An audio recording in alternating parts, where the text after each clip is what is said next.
నమస్తే, నేను Gayatri. Welcome to Edunine career guidance, Josh innovations private limited, Edunine overseas consultancy. EAPCET counselling. So ఎవరైతే exam రాస్తున్నారో వాళ్ళందరికీ ఇప్పుడు నిద్ర లేకుండా చేస్తున్న విషయం ఏదైనా ఉంది అంటే అది కౌన్సిలింగ్ అండి. ఎందుకంటే ఇన్ని సంవత్సరాలు కష్టపడి చదువుకున్నాము. సో ఇప్పుడు మేమనుకున్న కాలేజ్లో మేమనుకున్న బ్రాంచు మాకు కౌన్సిలింగ్లో వస్తుందా రాదా? సో ఇదందరికీ ఇప్పుడు పెద్ద క్వశ్చన్గా ఉంది.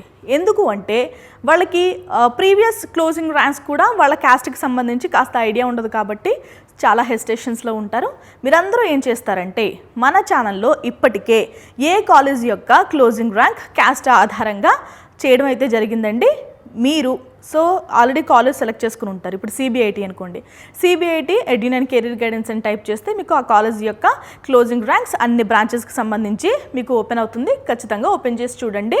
మీ కాస్ట్ ఆధారంగా, మీ ర్యాంకు ఆధారంగా సో నాకు వస్తుందా లేదా అని లెక్కలు వేసుకోండి. ఈ లెక్కలన్నీ ఎందుకు అంటే ఇప్పటికే మీరు మీ ప్రిఫరెన్స్ లిస్ట్ అనేది రెడీ చేయాల్సిన అవసరం ఉంటుంది. సో నా టాప్ ప్రయారిటీ సిబిఐటి, తర్వాత వేరే కాలేజ్. సో ఇలాగా మొత్తం మీరు ప్రిఫరెన్స్ లిస్ట్ అనేది తయారు చేసుకోవాల్సిన అవసరం ఉంటుంది. కాబట్టి మనకి ఎన్ని వేల కాలేజెస్ ఉన్నాయి తెలుసా?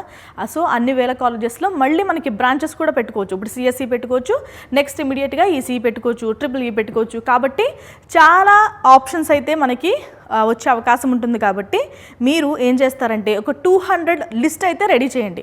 ఫస్ట్ ఒక కాలేజ్, ఫస్ట్ నాకు కావాల్సిన బ్రాంచ్, ఈ బ్రాంచ్ కాకపోతే అదే కాలేజ్లో వేరే బ్రాంచ్, సో లేదు అదే కాలేజ్లో ఇంకొక బ్రాంచ్ కూడా నాకు ఇష్టమే, మెకానికల్ కూడా ఇష్టమే, సివిల్ కూడా ఇష్టమే. సో అలా మొత్తం మీరు లిస్ట్ అనేది రెడీ చేయాలి. ఇప్పుడు సెకండ్ కాలేజ్, ఈ కాలేజ్లో ఇవన్నీ ఎలా రెడీ చేసుకోవాలంటే ఈ కాలేజ్ మనకి అలొకేట్ అయితే నేను ఖచ్చితంగా ఆ కాలేజ్కి వెళ్తాను అనుకున్న ఫలం అయితే కనుక మీరు కాలేజ్ లిస్ట్ అనేది రెడీ చేయండి, ఆ కాలేజ్ పెట్టుకోండి. సో ఇప్పుడు సెకండ్ అందరికీ తెలుసు ఒక టాప్ కాలేజ్ ఉంది, ఇప్పుడు సిబిఐటి ఉంది, కానీ మీకు ఇష్టం లేదు వెళ్ళడం, కాబట్టి ఆ కాలేజ్ పెట్టుకోకండి. ఇష్టమన్న కాలేజ్ వస్తే ఖచ్చితంగా వెళ్తాను అనుకున్న కాలేజ్ అయితే మాత్రమే మీరు పెట్టండి. అండ్ మనకి 2-3 ఫేజెస్లో జరుగుతాయండి. First phase, second phase and third phase జరగచ్చు, లేదంటే ఫైనల్ ఫేజ్ జరగచ్చు. ఓకేనా? ఫస్ట్ ఫేజ్లో మనకి అలొకేట్ అయితే వెల్ అండ్ గుడ్, మనకి అది నచ్చిందంటే మనం బ్లాక్ చేసుకుంటాము. లేదు అంటే సెకండ్ ఫేజ్లో కూడా పార్టిసిపేట్ చేస్తామండి.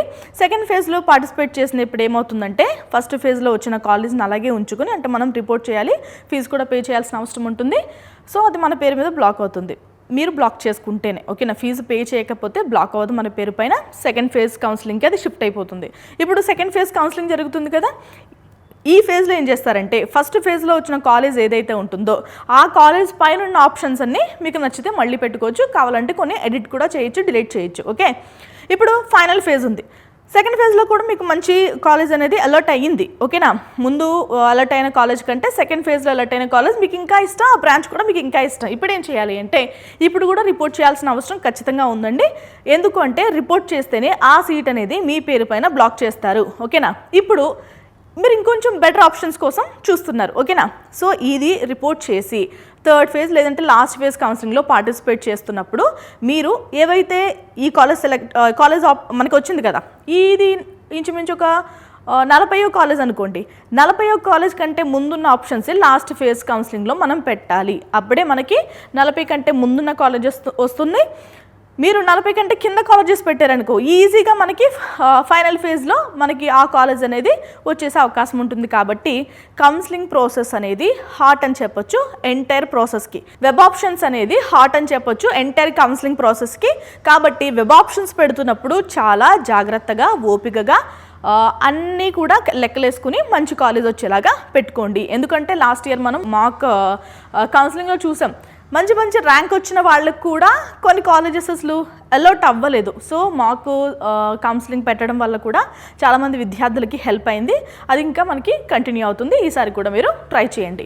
ఇంకా కౌన్సిలింగ్ షెడ్యూల్ అవన్నీ రిలీజ్ కాలేదు కదా, సో ఇట్స్ టూ ఎర్లీ అంటారా? కాదండి, మనకి కొన్ని సర్టిఫికెట్స్ కూడా చాలా అవసరం. ఆ సర్టిఫికెట్స్ లేకపోతే కౌన్సిలింగ్లో మనం పార్టిసిపేట్ చేయలేం. ఈ సర్టిఫికెట్ వెరిఫికేషన్ చేయించుకోవాలి ఒక దగ్గర. సో ఆ వెరిఫికేషన్ చేయించుకోవడానికి సర్టిఫికెట్స్ అన్నీ కావాలి కదా, అందుకే ఆ సర్టిఫికెట్స్ ఏం కావాలి, అసలు వెరిఫికేషన్ చేయించుకోవడం ఏంటి, ఇవన్నీ కూడా మాట్లాడుకుందాం. కౌన్సిలింగ్లో ప్రాసెస్ ఎలా ఉంటుంది ఒక్కసారి మాట్లాడుకుందాం. ఫస్ట్ మనం రిజిస్ట్రేషన్ చేసుకోవాలి. రిజిస్ట్రేషన్ చేసుకుంటాం, మనం రిజిస్ట్రేషన్ ఫీజు కూడా పే చేయాల్సిన అవసరం ఉంటుందండి. అండ్ దెన్ డాక్యుమెంట్ వెరిఫికేషన్ చేసుకోవాలి. ఈ డాక్యుమెంట్ వెరిఫికేషన్ కోసం మనకి హెల్ప్ లైన్ సెంటర్స్ కూడా ఉంటే ఆ హెల్ప్ లైన్ సెంటర్ని కూడా మనమే సెలెక్ట్ చేసుకోవాలి. మనకి కొన్ని స్లాట్స్ ఇస్తారు, ఆ స్లాట్స్లో ఫలానా డేట్లో ఫలానా హెల్ప్ లైన్ సెంటర్లో నేను వెరిఫికేషన్ చేయించుకుంటానని కూడా మనమే చేయించుకోవాలండి. ఓకేనా, వెబ్ ఆప్షన్స్ పెట్టుకోవాలి. సో ఏ కాలేజ్లో ఏ బ్రాంచ్ మన ఆ ప్రిఫరెన్స్ లిస్ట్ ఆల్రెడీ ఉంటుంది కాబట్టి మనం పెట్టుకోవాలి. ఇక్కడ చాలా జాగ్రత్తగా వెబ్ ఆప్షన్స్ పెట్టుకోవాలి, ఎందుకంటే నెంబర్స్ కూడా మనం జాగ్రత్తగా వేయాల్సిన అవసరం ఉంటుంది. ఇఫ్ ఇన్ కేస్ డిలీట్ చేసినా మళ్ళీ యాడ్ చేసిన నెంబర్స్ అన్నీ నీట్గా వేసుకుని వెబ్ ఆప్షన్స్ పెట్టుకోవాలి, ఎన్నైనా పెట్టుకోవచ్చు. నెక్స్ట్ మనకి సీట్ అలాట్మెంట్ అనేది జరుగుతుంది. సీట్ అలాట్మెంట్ అనేది మన మొబైల్స్కే మెసేజ్ రూపంలో వస్తుంది అండ్ అఫీషియల్ వెబ్సైట్ ఓపెన్ చేసినా కానీ కనిపిస్తుంది. మీరు ఏదైతే ఎంటైర్ ప్రాసెస్లో చెప్పేది ఏంటంటే, సో ఎంటైర్ ప్రాసెస్లో వర్కింగ్లో ఉన్న మొబైల్ నెంబర్ మాత్రమే ఇవ్వండి and me own account details మాత్రమే ఇవ్వండి. ఓకేనా, ఎందుకంటే సమ్ టైమ్స్ మనకి రిఫండ్ కూడా అవుతూ ఉంటాయి డబ్బులు. సో సొంత అకౌంట్స్కి వస్తేనే తెలుస్తాయి, బయట వాళ్ళకి ఇస్తే అంటే మీ సేవ సెంటర్లోనో లేదంటే ఫ్రెండ్ అకౌంట్లోనో మనకి చెప్పకపోవచ్చు. ఓకేనా, ఎందుకంత రిస్క్. అండ్ ఓటీపీ కూడా మనకి వస్తుంది కాబట్టి వెబ్ ఆప్షన్స్ టైంలో సీట్ అలాట్మెంట్ అనేది మన మొబైల్కే తెలుస్తుంది కాబట్టి సో మీ ఫోన్ నెంబర్ మాత్రమే ఇవ్వండి. ఓకేనా, ఎందుకంటే క్రెడెన్షియల్స్ అనేవి చాలా ఇంపార్టెంట్. గతంలో మన ఎడ్యునైన్ హెల్ప్ తీసుకుని వెబ్ ఆప్షన్స్ పెట్టుకున్న చాలామంది విద్యార్థులు కొంతమంది ఏం చేశారంటే వర్కింగ్లో లేని మొబైల్ నెంబర్ ఇచ్చి చాలా ఇబ్బంది పడ్డారు. ఓకేనా, ఎందుకంటే ఓటీపీ రాకపోతే ప్రాసెస్ ముందుకు కదలడం చాలా కష్టం. నెక్స్ట్ సీట్ అలాట్ అయిన తర్వాత మనం ఏం చేస్తామంటే ట్యూషన్ ఫీజు పే చేస్తామండి. ఆ పేమెంట్ పే చేస్తేనే సీట్ మీ పేరు పైన బ్లాక్ అవుతుంది. ఓకేనా, అండ్ దెన్ లాస్ట్లో మనం కాలేజ్కి వెళ్ళి రిపోర్టింగ్ చేస్తాము. రిపోర్టింగ్ డేట్స్ కూడా మనకి అనౌన్స్ చేస్తారు. రిపోర్ట్ చేసే టైంలో కూడా మనకి ఏదైతే డాక్యుమెంట్ వెరిఫికేషన్ టైంలో డాక్యుమెంట్స్ అన్ని సబ్మిట్ చేసామో ఆ డాక్యుమెంట్స్ ఆల్రెడీ కాలేజ్కి వెళ్తాయి. మనం కూడా జిరాక్స్లు కూడా మనకి ఎన్ని సెట్స్ అనేవి చెప్తారు నోటిఫికేషన్, డీటెయిల్ నోటిఫికేషన్లో, దాంట్లో మళ్ళీ మనం మాట్లాడుకుందాం డీటెయిల్గా. మనం ఆ సర్టిఫికెట్స్ అన్నీ తీసుకెళ్ళి రిపోర్టింగ్లో మన కాలేజ్కి సబ్మిట్ చేయాల్సిన అవసరం కూడా ఉంటుంది. ఇది entire process. First registration, fees payment, document verification, web options, seat allotment, tuition fees payment. ఓకేనా, ఈ ఫీజ్ పేమెంట్ ఇది ఒకటి కాదండి, ఇది రిజిస్ట్రేషన్ టైంలో పే చేయాల్సిన పేమెంట్. లాస్ట్ టైం అయితే మనకి ఓసీ విద్యార్థులకి 1200 ఉంది, ఓబీసీ ఎస్సీ ఎస్టీ విద్యార్థులకి అయితే 600 రూపాయలుగా ఉంది ఈ ఫీజు. ఓకేనా, ఓసీ వాళ్ళకి 1200, ఓబీసీ ఎస్సీ ఎస్టీ వాళ్ళకి 600 రూపాయలు అయితే మనకుంది లాస్ట్ ఇయర్. ఓకేనా, మనకి కాలేజ్ ట్యూషన్ ఫీజు వచ్చేసి ఒక్కొక్క కాలేజ్ది ఒక్కొక్కలా ఉంటుందండి. మనం ఫస్ట్ ఫేజ్లో పే చేసిన ఫీజు మళ్ళీ సెకండ్ ఫేజ్లో కూడా మనం కాలేజ్ కనుక మారితే ఆ కాలేజ్ ఫీజు వేరేలా ఉంటుంది కాబట్టి ఫస్ట్ ఎంతైతే పే చేసామో అది మైనస్ చేసి నెక్స్ట్ కాలేజ్కి పే చేయాల్సిన అవసరం ఉంటుంది.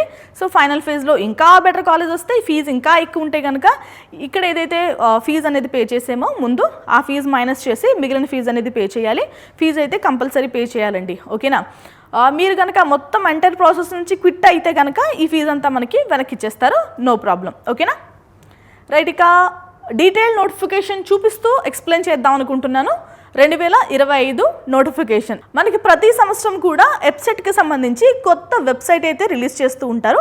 ఆ వెబ్సైట్ కూడా మీకు ఒకసారి చూపిస్తాం. ఓకే, మనకి tgwebsite.nic.in 2026 క్లిక్ చేస్తే మనకి వెబ్సైట్ అయితే వస్తుందండి. ప్రతి సంవత్సరం కూడా మనకి కొత్త వెబ్సైట్ అయితే క్రియేట్ చేస్తారు.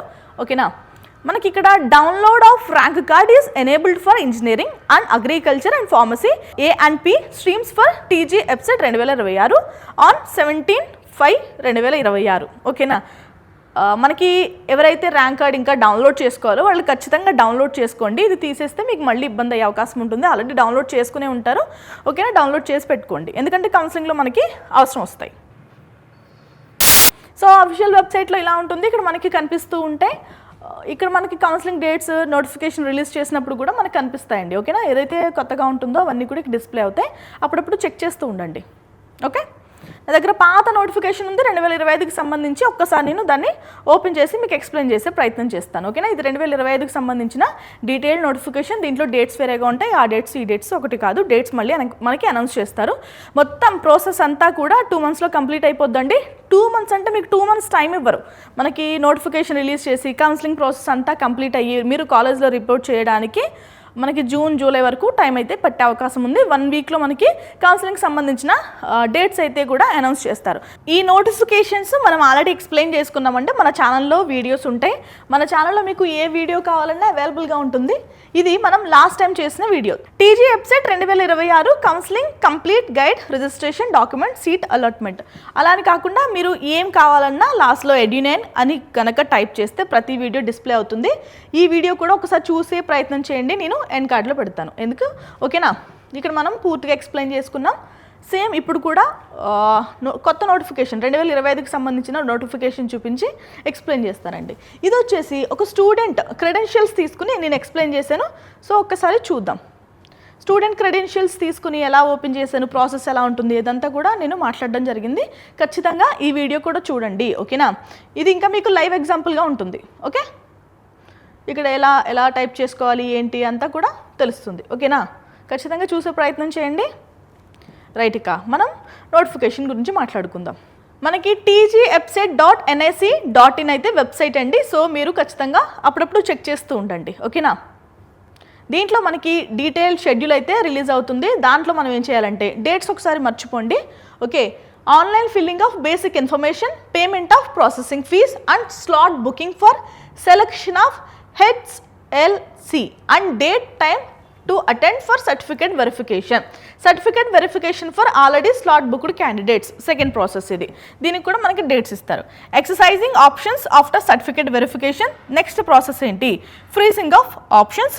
Next display of mock sheet allotment on or before, modifications of options if required, otherwise options exercised for mock allotment shall be considered for first phase of allotment. Next, freezing of options for first phase seat allotment. Next, provisional allotment of seat for first phase on before, payment of tuition fees and self reporting through website. So మనకి కౌన్సిలింగ్లో ఇన్ని రకాల ప్రాసెస్లు ఉంటాయి. ఒక్కసారి బ్రీఫ్గా ఒక్కొక్కటి మాట్లాడుకుందామండి. ఇది అర్థమైతే మీకు అంత అర్థమైనట్టే. డేట్స్ మనకి కొత్త నోటిఫికేషన్ రిలీజ్ అవ్వగానే నేను మళ్ళీ అప్లోడ్ చేస్తాను ఓకేనా? మనం ఏం చేయాలంటే ఫస్ట్ ఆన్లైన్లో బేసిక్ ఇన్ఫర్మేషన్ అని ఇస్తాం. బేసిక్ ఇన్ఫర్మేషన్ అంటే మీ హాల్ టికెట్ నెంబర్ ఏదైతే ఉంటుందో అదంతా ఇవ్వాలి, డేట్ ఆఫ్ బర్త్ ఇవ్వాలి, మొబైల్ నెంబర్ ఇవ్వాలి. అప్పుడు మనకు ఒక ఓటీపీ వస్తుందండి. ఓటీపీ ఎంటర్ చేస్తాము, డబ్బులు పే చేస్తాము. డబ్బులు పే చేసిన తర్వాత పేమెంట్ అయిన తర్వాత మీకు స్లాట్ బుక్ చేసుకోవాలి. మనం ఆ బుకింగ్ దేనికో గురించో మాట్లాడుకుందాం ఓకేనా? ఆ బుకింగ్ దేనికంటే హెల్ప్ లైన్ సెంటర్. మనం డాక్యుమెంట్స్ అనేవి వెరిఫికేషన్ చేయించుకోవాలి కదా. వెరిఫికేషన్ అంతా కూడా మాన్యువల్గా ఉంటుందండి. సో మనం హెల్ప్ లైన్ సెంటర్స్కి వెళ్తాము, మన డాక్యుమెంట్స్ పట్టుకుని వాళ్ళు వెరిఫై చేస్తారు. ఏమైనా మిస్టేక్స్ ఉంటే మనకి అక్కడ చెప్పడం జరుగుతుంది. ఇమీడియట్గా అక్కడ మనకి హెల్పర్స్ కూడా ఉంటారు. వాళ్ళ ద్వారా కూడా మనకి ఏమైనా ప్రాబ్లమ్స్ ఉంటే మాట్లాడుకోవచ్చు. మాకు ఒక స్లిప్ ఇస్తారు, లైక్ ఎన్ఓసి లాంటిది ఓకేనా? అది తీసుకోవాలి. అది తీసుకుంటేనే మీరు మొత్తం ప్రాసెస్ అంతా కంప్లీట్ అయినట్టు, డాక్యుమెంట్ వెరిఫికేషన్ అయినట్టు ఓకేనా? అది తీసుకోకుండా మాత్రం రాకండి ఓకేనా? సో డాక్యుమెంట్ వెరిఫికేషన్ అయిన తర్వాతే మనం ఆప్షన్స్ పెట్టుకోగలుగుతాము. సో డాక్యుమెంట్ వెరిఫికేషన్ అనేది చాలా ఇంపార్టెంట్. సో అప్పటికప్పుడు మీరు డాక్యుమెంట్స్ అన్ని తీసేసుకుని జిరాక్స్లు తీసేసుకుని వెళ్తే కనుక చిన్న ప్రాబ్లం వచ్చినా కూడా ఇబ్బంది అవుతుంది. కొంతమందికి ఏంటో తెలుసా, ఇనిషియల్స్ కొంచెం డిఫరెంట్ ఉంటాయి, స్పెల్లింగ్ మిస్టేక్స్ డిఫరెన్స్గా ఉంటాయి, రకరకాల ప్రాబ్లమ్స్ ఉంటాయి. పేరెంట్స్ నేమ్ తప్పు ఉంటుంది, డేట్ ఆఫ్ బర్త్ తప్పు ఉంటుంది. సో ఇవన్నీ ఇప్పుడే ఈ టైం ఏదైతే ఉందో క్వాలిటీ టైం ఇప్పుడే మీరు మార్చుకోండి. తర్వాత మళ్ళీ హడావుడైపోయే అవకాశం ఉంటుంది ఓకేనా? తర్వాత ఆప్షన్స్ పెట్టుకుంటాము. తర్వాత ఆప్షన్స్ పెట్టేసుకున్న తర్వాత ఆప్షన్స్ని ఫ్రీజ్ చేసుకోవాలి. ఫ్రీజ్ చేసుకోకపోయినా ఆటోమేటిక్గా అవుతాయి. కాకపోతే ఈ ఫ్రీజ్ చేసుకునే డేట్స్ లోపలే. సో ఆ డేట్ అయితే కనుక మళ్ళీ మనం ఎడిట్ చేసుకోలేము. డేట్ లోపల ఎన్నిసార్లైనా ఎడిట్ చేసుకోవచ్చు. 1, 2 అలా మార్చుకునే అవకాశం అయితే ఉంటుంది. డేట్ అయిపోయిన తర్వాత అయితే మనం మార్చుకోలేం ఓకేనా? Display of mock seat allotment on or before. So ఇచ్చిన డేట్ ఏదైతే ఉందో మీకు ఒక ఏ కాలేజ్లో ఏ బ్రాంచ్లో సీట్ అలాట్ అయింది, ఎంతెంత ఫీజు, ఇవన్నీ కూడా డిస్ప్లే అవుతాయి ఓకేనా? మీ క్యాస్టు, మీ పేరు, మీ బ్రాంచ్ ఇవన్నీ కూడా డిస్ప్లే అవుతాయండి. మీరు అదంతా ఓకే అనుకున్న తర్వాత ఓకే చేసుకుని ఫీజు కూడా పే చేసుకోవాల్సిన అవసరం ఉంటుంది ఓకేనా? ఏమైనా ఉంటే కనుక డేట్ ఇస్తారు, ఆ డేట్లో మనం మోడిఫికేషన్స్ చేసుకోవచ్చు ఓకేనా? అది అయిపోయిన తర్వాత మళ్ళీ ఫైనల్గా ఫస్ట్ ఫేజ్ కౌన్సిలింగ్ అనేది అయిపోయినట్టే. ఆప్షన్స్ ఫ్రీజ్ చేసుకుంటాము. తర్వాత ప్రొవిజనల్ అలాట్మెంట్ లెటర్ మనకి రిలీజ్ చేస్తారు. ఆ లెటర్లో అన్ని డీటెయిల్స్ ఉంటాయి. అది వచ్చిన తర్వాత ట్యూషన్ ఫీజు పే చేస్తాము, సెల్ఫ్ రిపోర్టింగ్ చేస్తాము. సెల్ఫ్ రిపోర్టింగ్ అంటే డిక్లరేషన్ ఇస్తాం. సో ఏదైతే సీటు అలాట్ చేశారో అది నాకు ఓకే, నేను తీసుకుంటాను అని. అలా చేయకపోతే ఏమవుతుందంటే నెక్స్ట్ ఫేజ్ కౌన్సిలింగ్కి ఈ సీటు మనం డిక్లరేషన్ ఇవ్వలేదు కాబట్టి ఫ్రీ అయిపోతుంది. ఇది నెక్స్ట్ కౌన్సిలింగ్కి యాడ్ చేసేస్తారు. మొత్తం కౌన్సిలింగ్ అంతా అయిన తర్వాత కూడా మనకి సీట్స్ మిగిలిపోతాయండి. స్పాట్ అడ్మిషన్స్ కూడా ఉంటాయి, దాని గురించి కూడా మాట్లాడుకుందాం. ఇక సెకండ్ ఫేజ్కి కూడా సేమ్ అండి, స్లాట్ బుక్ చేసుకోవాలి. డాక్యుమెంట్ వెరిఫికేషన్ అవసరం లేదు, ఫస్ట్లో చేసేసుకుంటే. ఇంకొకటి ఏంటంటే సేమ్ ప్రాసెస్ అంతా కూడా సేమ్ ఉంటుంది. ఓకేనా? మనకి ఫస్ట్ కౌన్సిలింగ్కి సెకండ్ కౌన్సిలింగ్కి డిఫరెన్స్ ఏంటంటే ఫస్ట్ కౌన్సిలింగ్లో మనం ఫిజికల్గా రిపోర్ట్ చేయము, వెబ్సైట్ ద్వారా చేస్తాము. ఇక్కడ మనం ఫిజికల్గా రిపోర్ట్ చేయాల్సిన అవసరం ఉంటుందండి కాలేజ్లో. ఓకేనా? Updating candidates joining details by college వాళ్ళు ఏం చేస్తారంటే మనకి ఎప్పుడు జాయిన్ అవ్వాలి ఏంటి అనే డీటెయిల్స్ కూడా పంపిస్తారు. ఆ టైంలో మనం కాలేజ్కి వెళ్ళి జాయిన్ అవ్వాలి. ఓకేనా? Physical reporting of the candidate at the allotted college after second phase allotment is mandatory. ఓకేనా? మనం కాలేజ్కి వెళ్ళి రిపోర్ట్ చేయాల్సిన అవసరం ఖచ్చితంగా ఉంటుంది సెకండ్ ఫేజ్ అయ్యాక. Hand over a set of xerox copies of the certificates and original transfer certificate at the allotted college and obtain acknowledgement from the college. So acknowledgement కూడా తీసుకుంటారండి. సమ్ సెట్ ఆఫ్ జిరాక్స్లు కూడా మనం కాలేజ్లో submit చేయాల్సిన అవసరం ఉంటుంది. ఈ జిరాక్స్ కాపీసు మనం హెల్ప్ లైన్ సెంటర్స్ దగ్గర ఏవైతే మనం వెరిఫికేషన్ చేయించుకున్నామో ఆ జిరాక్స్ కాపీలు ఖచ్చితంగా మ్యాచ్ అవ్వాలి, డీటెయిల్స్ అనేవి మ్యాచ్ అయ్యి ఉండాలి. ఓకేనా? లేదు అంటే ఏమైనా ఫ్రాడ్ కనుక చేశారు స్టూడెంట్ అని కనుక వాళ్ళకి అర్థమైతే సో మీ ప్రైమేమి ఏం అవసరం లేకుండానే సీట్ అనేది కాలేజ్ వాళ్ళు తీసేసుకునే అవకాశం ఉంటుంది. కాబట్టి జాగ్రత్త, ఎలాంటి ఫ్రాడ్ అవసరం లేదు. ఓకేనా? ఇది మనకి ఫైనల్ ఫేజ్ అండి. ఫైనల్ ఫేజ్లో మనం బేసిక్ ఇన్ఫర్మేషన్ అంటే రిజిస్ట్రేషన్ కంపల్సరీ చేసుకోవాలి. రిజిస్ట్రేషన్ చేసుకుంటాము. Payment of processing fee, slot booking for selection of help line centre. So ఇదంతా కామన్, ఆల్రెడీ చేయించుకున్న వాళ్ళైతే అవసరం లేదు. And verification certificate verification for already slot booked candidates in the final phase. Exercising options, మనం options అనేవి exercise చేస్తాం. It is mandatory to exercise options fresh for final phase. Okay, మనకి 2 phases participate చేసినా కానీ ఆప్షన్స్ అనేవి మళ్ళీ పెట్టుకోవాలి ఫ్రెష్గా. ఓకేనా? Earlier phase options will not be considered. So మనకి ఇది గతం డిక్లరేషన్ కాబట్టి ఇలా ఉన్నాయి. మళ్ళీ ఏమైనా చేంజెస్ ఉంటే కనుక మళ్ళీ మాట్లాడుకుందాం. కొత్త డీటెయిల్ నోటిఫికేషన్ వచ్చిన తర్వాత బ్రీఫ్గా చూడండి. ఓకేనా? సో మనకి థర్డ్ ఫేజ్లో అంటే లాస్ట్ ఫేజ్లో మళ్ళీ ఆప్షన్స్ అనేవి పెట్టుకోవాలి. లాస్ట్ ఫేజ్ అంటే సెకండ్ ఫేజ్లో పెట్టుకున్న ఆప్షన్స్ని కన్సిడర్ చేయరు. Freezing of options, provisional allotment of seat on or before. Next payment చేస్తాము, రిపోర్ట్ చేస్తాము, కాలేజ్ వాళ్ళు అప్డేట్ చేసిన డేట్కి వెళ్ళి జాయిన్ అవుతాము. ఓకేనా? ఇంకా drop outs, cancellations are not permitted after final phase. So final phase అయిన తర్వాత డ్రాప్ అవ్వడం కానీ లేదంటే సీట్ క్యాన్సిల్ చేసుకోవడం లాంటివి ఏముండవండి. ఖచ్చితంగా సీట్ క్యాన్సిల్ చేసుకోవాలి అంటే మొత్తం 4 సంవత్సరాలకు సంబంధించిన ఫీజు అంతా కూడా పే చేయాలి. ఓకేనా? మీ పేరు పైన సీట్ ఇచ్చేయడం అంటే కాలేజ్ వాళ్ళు ఒక సీట్ని కోల్పోవడమే. కాబట్టి మీరు ఇంకా డ్రాప్ అవుట్స్ అవి అవకాశం ఉండదు. కాబట్టి మొత్తం టోటల్ ఫీజు అనేది పే చేయాలి. ఇంకా centralised internal sliding by convener. మనకి ఇంటర్నల్గా కాలేజ్ నాకు నచ్చింది కానీ కాలేజ్ వేరే బ్రాంచ్ వస్తే బాగుండు అన్నట్టయితే కనుక కాలేజ్ వాళ్ళు మీరు మాట్లాడుకోవాల్సిన అవసరం ఉంటుంది. ఓకేనా? ఎలాంటి స్లైడింగ్ అయినా కానీ కాలేజ్ వాళ్ళు మీరు మాట్లాడుకుని స్లైడ్ అవ్వచ్చు. ఓకే, ఇంకా స్పాట్ అడ్మిషన్స్కి ఉంటాయి, దానికి సంబంధించిన డేట్స్ కూడా అనౌన్స్ చేస్తారు మనకి. స్పాట్ అడ్మిషన్స్లో ఏవైతే మిగిలిపోయిన మొత్తం సీట్స్ ఉంటాయో అన్ని కాలేజెస్లో అవన్నీ ఫిల్ చేస్తుంది JNTU. ఓకేనా? మనకి కౌన్సిలింగ్ ప్రాసెస్ అంతా చూసుకునే వాళ్ళు ఎవరండి? JNTU హైదరాబాద్ వాళ్ళే చూసుకుంటారు. ఓకేనా? ఇంకా ఎలిజిబిలిటీ ఇవన్నీ మనం మాట్లాడుకుందాం. ఎలిజిబిలిటీకి సంబంధించి ఇంకా డౌట్స్ ఉంటే కనుక ఎలిజిబిలిటీలో గతంతో పోలిస్తే ఏమైందంటేనండి మనకి ఏపీ తెలంగాణ ఎప్పుడైతే డివైడ్ అయిపోయినాయో ఏపీ స్టూడెంట్స్ ఇక్కడ నాన్ లోకల్ అయ్యారు. నాన్ లోకల్ అంటే వాళ్ళకు కూడా 15% రిజర్వేషన్ ఉంది. ఆ 15%కి సంబంధించి ఏవైతే డాక్యుమెంట్స్ ఉంటాయో రిలేటెడ్ నాన్ లోకల్ని వాళ్ళు ధృవీకరిస్తూ సర్టిఫికెట్స్ ఉంటాయో అవన్నీ అప్లోడ్ చేస్తేనే మీకు ఆ 15% రిజర్వేషన్ అనేది వర్తిస్తుంది. ఓకేనా? మనకి తెలంగాణ రాష్ట్రంలో మొత్తం అన్ని కాలేజెస్ కూడా OU రీజియన్లోనే ఉంటాయి. మనకి ఆంధ్రాలో అలా కాదు, 2 రీజియన్స్ ఉంటాయి. సో అదంతా మళ్ళీ డిఫరెంట్ స్టోరీ మాట్లాడుకుందాం తర్వాత. ఇంకా చాలా ఉంటాయండి ఫీజు గురించి, ఇవన్నీ మనం మళ్ళీ మాట్లాడుకుందాము. ఫీజు యాక్చువల్గా మనకి 10,000 పే చేయాల్సిన అవసరం ఉంటుంది. అది మనకి రిటర్న్ ఇచ్చేస్తారు. రిజిస్ట్రేషన్ మాత్రం 1200. OBC SC ST వాళ్ళు మాత్రం 600 పే చేయాలి. ఓకేనా. ఇంకొకటి ఏంటంటే ఫిజికల్లీ హ్యాండిక్యాప్డ్ విద్యార్థులు ఎవరైతే ఉంటారో వాళ్ళు ఒక్కసారి వెరిఫికేషన్ చేయించుకుంటే చాలు ఫస్ట్ ఫేజ్లో. ఓకేనా. ఇక్కడ గవర్నమెంట్ పాలిటెక్నిక్ మాసప్ ట్యాంక్ హైదరాబాద్ ఇచ్చారండి. సో ఫిజికల్లీ హ్యాండిక్యాప్డ్ విద్యార్థులందరూ గతంలో ఇక్కడే వెరిఫికేషన్ చేయించుకున్నారు. ఈసారి ఏమన్నా చేంజ్ అయ్యే అవకాశం ఉంటే కనుక మళ్ళీ నేను అనౌన్స్ చేస్తాను. మనకి కొన్ని సర్టిఫికేట్స్ కూడా ప్రొడ్యూస్ చేయాలి అన్నాను కదా. So certificates in support of unreserved status. So unreserved 15% candidates ఎవరైతే ఉంటారో వాళ్ళందరూ కూడా కొన్ని సర్టిఫికేట్స్ అనేది ప్రొడ్యూస్ చేయాల్సిన అవసరం ఉంటుంది. ఎవరికి ఏది రిలేటెడ్ అయితే అది వాళ్ళు ప్రొడ్యూస్ చేయండి. ఓకేనా. Certificate to be furnished when the candidates has resided in the state for a period of 10 years. So Telangana రాష్ట్రంలో ఎవరైతే 10 సంవత్సరాలు నివాసం ఉన్నారో వాళ్ళు ఆ సర్టిఫికేట్ ఇది అనేది ప్రొడ్యూస్ చేయొచ్చండి. ఓకేనా.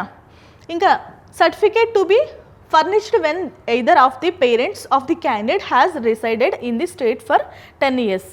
మనకి క్యాండిడేటే అవసరం లేదు, వాళ్ళ తల్లిదండ్రులు 10 సంవత్సరాలు తెలంగాణ రాష్ట్రంలో ఉన్నా కూడా, లేదు అంటే వాళ్ళు తెలంగాణలో ఏదైనా గవర్నమెంట్ ఎంప్లాయీస్ అయినా కానీ ప్రొడ్యూస్ చేయొచ్చండి ఆ certificate. Candidates to be furnished when the parent or spouse is an employee of the state or central government or quasi government organisation. మనకి ఎగ్జామ్ రాసిన వ్యక్తి కానీ లేదు అంటే వాళ్ళ భార్యో భర్తో కానీ తెలంగాణలో ఏదైనా పొజిషన్లో ఉంటే, సెంట్రల్ గవర్నమెంట్ కానీ క్వాషీ గవర్నమెంట్ ఆర్గనైజేషన్ అంటే స్టేటు సెంట్రల్ హెల్ప్తో రెండు నడుస్తుంటాయి కదా కొన్ని ఆర్గనైజేషన్స్. సో అలా ఏమైనా ఉన్నా కానీ వాళ్ళు ఇది అనేది ఫిల్ చేయాల్సిన అవసరం ఉంటుంది. ఓకేనా. ఇవన్నీ కూడా నేను 2026-27 అకాడమిక్ ఇయర్కి సంబంధించిన డీటెయిల్ నోటిఫికేషన్ వచ్చినప్పుడు మీకు డిస్క్రిప్షన్లో పెడతాను. సో అప్పుడు చూసుకోండి. ఓకేనా. ఇప్పుడైతే ఒక స్క్రీన్ షాట్ తీసుకుని మీ దగ్గర పెట్టుకునే ప్రయత్నం చేయండి. ఓకేనా. లేదు అంటే ఇప్పుడే వీడియో కింద పెట్టే ప్రయత్నం చేస్తాను, చూడండి. మన హార్ట్ ఆఫ్ ది వీడియో ఏం చెప్పాలనుకుంటున్నానంటే సర్టిఫికెట్స్ అండి. ఏం సర్టిఫికెట్స్ కావాలి అనేదే మన ముఖ్య ఉద్దేశం. ఎందుకంటే ఈ టైంలో మీరు సర్టిఫికెట్స్ అన్ని దగ్గర పెట్టుకుంటే కౌన్సిలింగ్ టైంలో అసలు హెడేక్ అనేది ఉండదు. సో ఏం సర్టిఫికెట్ కావాలో చూద్దాం.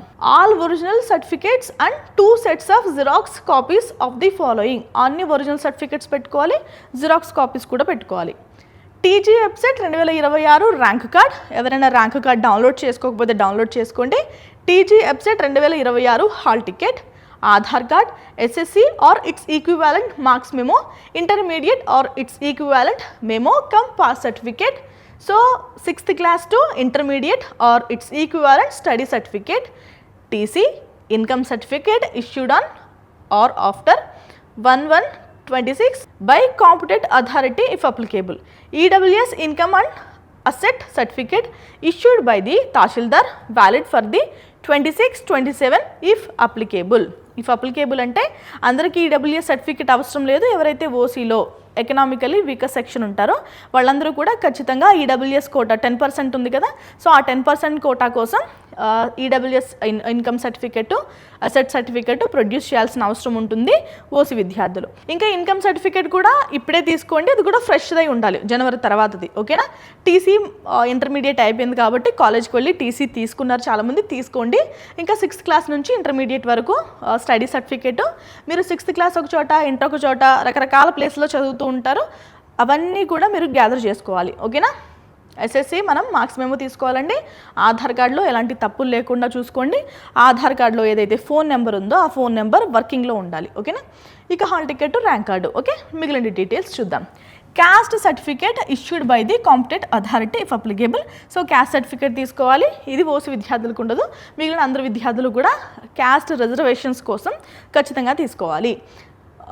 రెసిడెన్స్ సర్టిఫికేట్ తీసుకోవాలండి. ఎవరైతే తెలంగాణలో లోకల్ అని చెప్పుకోవాలి అనుకుంటున్నారో, అంటే వాళ్ళకు కూడా ఓయూ ఏరియా రీజియన్లో ఉన్న కాలేజెస్లో 85% వాళ్ళకి రిజర్వేషన్ ఉంటుంది. కాబట్టి ఎవరైతే రెసిడెంట్స్ ఆఫ్ తెలంగాణ ఉన్నారో వాళ్ళందరూ కూడా ఈ సర్టిఫికేట్ని ప్రొడ్యూస్ చేయాలి. ఓకేనా. మనకి తెలంగాణ రాష్ట్రంలో దీనికి సంబంధించి ఎవరు లోకల్ ఎవరు నాన్ లోకల్ అనే విషయానికి సంబంధించి మన ఛానల్లో వీడియోస్ ఉన్నాయండి. మీరు ఏ వీడియో కావాలన్నా ఆ కీ లెటర్ టైప్ చేయండి, ఎడ్యునైన్ టైప్ చేస్తే అన్ని డిస్ప్లే అవుతాయి. ఓకేనా. In respect of non-local candidates, in order to consider them for allotment under unreserved seats, the following certificates need to be submitted. So ఎవరైతే అన్రిజర్వ్డ్ స్టూడెంట్స్ ఉంటారో వాళ్ళందరూ కూడా ఇది కాకపోతే ఇది ప్రొడ్యూస్ చేయాల్సిన అవసరం ఉంటుంది. ఇప్పుడే నేను చూపించాను కదా. సో అదే ఇవేనండి అవి. ఓకే. ఇవి మనకి ప్రొడ్యూస్ చేయాల్సిన అవసరం ఉంటుంది unreserved candidates. Resident certificate issued through Mee Seva, అదొకటి 10 సంవత్సరాలు మనం తెలంగాణలో ఉన్నట్టు లేదంటే ఎంప్లాయీస్ అయినట్టు. ఎంప్లాయర్ సర్టిఫికేట్, సో తెలంగాణలో కానీ స్టేట్ గవర్నమెంట్ సెంట్రల్ గవర్నమెంట్ రెండు కలిపి వర్క్ చేసే ఆర్గనైజేషన్స్లో మన పేరెంట్స్ కానీ మనం కానీ లేదంటే మన వైఫ్ కానీ ఎంప్లాయ్ అయితే ఓకేనా అది. ఇంకా ఎంప్లాయర్ సర్టిఫికేట్, సో ఏది ఉంటే అది ప్రొడ్యూస్ చేయండి ఓకే. సో మైనారిటీస్ అయితే మైనారిటీ స్టేటస్ని తెలియజేసే టీసీలో అన్నీ ఉంటాయి కాబట్టి టీసీ ప్రొడ్యూస్ చేసిన చాలు. Candidates to be produced by PHC, CAP, NCC, sports, Anglo Indian candidates ఏం ప్రొడ్యూస్ చేయాలో చూద్దాము. ఫిజికల్లీ హ్యాండిక్యాప్డ్ అయితే కనుక ఏదైతే డిజబిలిటీని తెలియజేసే సర్టిఫికెట్స్ ఉంటాయో అవి ప్రొడ్యూస్ చేయాలి. ఇంకా children of armed forces personals, అలాగే ex service men and serving defence personal, so మనకి చాలా ఉంటాయండి దీంట్లో. రిటైర్డ్ సిఆర్పిఎస్ లేదు అంటే బిఎస్ఎఫ్, ఏవైతే వాళ్ళ ఐడెంటిటీని తెలియచేసేవి ఏవైతే సర్టిఫికెట్స్ ఉంటాయో డాక్యుమెంట్స్ అవన్నీ కూడా ప్రొడ్యూస్ చేయాలి ఓకేనా. నెక్స్ట్ ఎన్సీసీ, స్పోర్ట్స్, మనకి ఆంగ్లో ఇండియన్, సో రకరకాల కేటగిరీస్ ఉంటాయి కాబట్టి అవన్నీ కూడా ఎవరికి వాళ్ళు. సో నాకు ఎన్సీసీ సర్టిఫికేట్ ఉంటే నేను ఎన్సీసీ సర్టిఫికేట్, ఎవరికి ఏది ఉంటే అది ప్రొడ్యూస్ చేయాల్సిన అవసరం ఉంటుంది ఓకేనా. ఇది మనకి స్పెషల్ కేటగిరీ వాళ్ళకండి. స్పెషల్ కేటగిరీ వాళ్ళకి ఏంటంటే డేట్స్ ఇస్తారు, ఎవరు ఎప్పుడు రావాలి, ఎక్కడికి అంటే మాసప్ ట్యాంక్ హైదరాబాద్ అండి, పాలిటెక్నిక్ కాలేజ్కి. ఏమైనా మళ్ళీ చేంజ్ ఏమైనా చేస్తే కనుక మళ్ళీ ఎక్స్ప్లెయిన్ చేస్తాను. సో ఇలా డీటెయిల్డ్గా డేట్స్ సహా మనకు రిలీజ్ చేస్తారు, మళ్ళీ ఎక్స్ప్లెయిన్ చేసుకుందాం ఓకేనా. మనకి సెకండ్ ఫేజ్లో ఏంటంటే స్పెషల్ కేటగిరీ విద్యార్థులు ఎవరైతే ఉంటారో వాళ్ళకి మళ్ళీ రమ్మని అడగరు. ఫస్ట్ ఫేజ్లో కౌన్సిలింగ్లో మనం డాక్యుమెంట్ వెరిఫికేషన్ చేంజ్ చేసుకుంటే సరిపోతుంది. సెకండ్ ఫేజ్కి ఫైనల్ ఫేజ్కి అవసరం లేదు ఓకేనా. మనకి సర్టిఫికేట్ డాక్యుమెంట్స్ అన్ని వెరిఫికేషన్ అయిపోయిన తర్వాత ఆర్ఓసి ఇస్తారండి ఓకేనా, రిసిప్ట్ ఆఫ్ సర్టిఫికేట్ ఓకేనా. మనకి ఇది తీసుకుని మీరు అక్కడ నుంచి బయటికి రండి ఓకేనా, హెచ్సిఎల్ నుంచి, హెల్ప్ లైన్ సెంటర్ నుంచి ఓకే. ఇంకా ఫీజు స్ట్రక్చర్ ఇవన్నీ టూ ఇయర్లీ అవుతే ప్రతి కాలేజ్ యొక్క ఫీజు స్ట్రక్చర్ అనేది నేను ఈ కౌన్సిలింగ్ ఎండింగ్కి వచ్చేసరికి ఎక్స్ప్లెయిన్ చేస్తాను, ఎందుకంటే మేనేజ్మెంట్ స్టూడెంట్స్ కూడా చాలా అవసరం కాబట్టి ఫీజెస్ అనేవి అవి మళ్ళీ మాట్లాడుకుందాం. మనకు అఫీషియల్ వెబ్సైట్లో ఖచ్చితంగా ఫీజెస్ అనేవి మెన్షన్ చేస్తారు.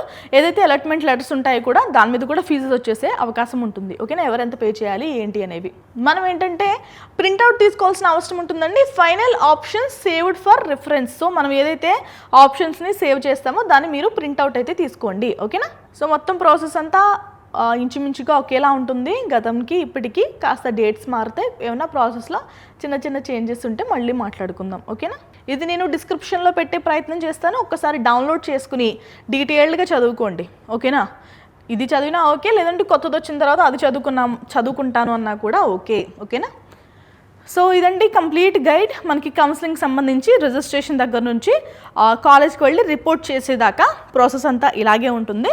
ఈసారి డేట్స్లో కాస్త చేంజెస్ ఉంటాయి. డేట్స్ మళ్ళీ అనౌన్స్ చేసిన తర్వాత అఫీషియల్ వెబ్సైట్లో మనకి నోటిఫికేషన్ రిలీజ్ చేసిన తర్వాత మళ్ళీ మాట్లాడుకుందాం ఓకేనా. ఎలాంటి డౌట్స్ ఉన్నా ఎడ్యునైన్ కెరీర్ గైడెన్స్ ఎప్పుడు మీకు అందుబాటులో ఉంటుంది, ఖచ్చితంగా కాంటాక్ట్ చేసే ప్రయత్నం చేయండి. ఇది ఇవాల్టి వీడియో అండి. Thank you so much for watching.